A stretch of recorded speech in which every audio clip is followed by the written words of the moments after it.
Para pejuang subuh bersama Wali Kota Palembang Harnojoyo terus berlanjut. Kali ini singgah di Masjid Nurul Jadid yang berada di Jalan Perites Kemerdekaan, Lorong Produksim, Kelurahan Duku, Kecamatan Ilir Timur 3, Palembang.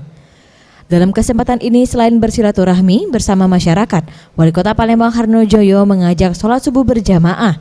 Pemerintah kota pun menyerahkan dana untuk pembenahan masjid serta menyantuni anak-anak panti asuhan.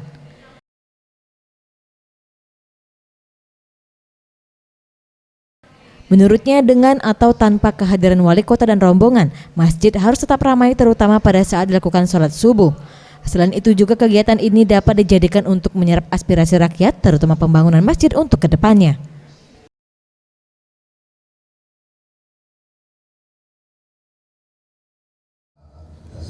Alhamdulillah hari ini kita berada di Masjid Nurul Jadid di Kelurahan Duku. Kami senang sekali pagi hari ini bisa bersilaturahim utamanya dengan sahabat lama kami, Cak Amir tadi telah memberikan tausiah juga di sini. Dan kami senang juga bahwa masjid ini ramai sesuai dengan harapan kita. Kita berharap jangan karena kehadiran kami ini ramai tapi bisa diteruskan. Pengurus masjid, tokoh masyarakat, yang ada di sini. Mari kita masjid teruskan. Tentu kegiatan ini di samping terus untuk membina dan meningkatkan hubungan silaturahim antara pemerintah dan masyarakat. Masyarakat kami juga manfaatkan untuk menyerap aspirasi masyarakat.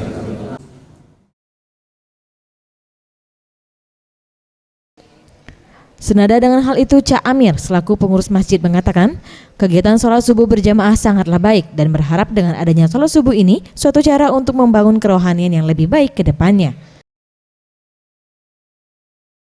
Bagaimana supaya pembangunan infrastruktur yang ada mudah-mudahan akan dibangun dan juga bukan hanya pembangunan tapi rohani, jasmani yang ada terutama di Palembang ini agar supaya perbaikan yang terbaik.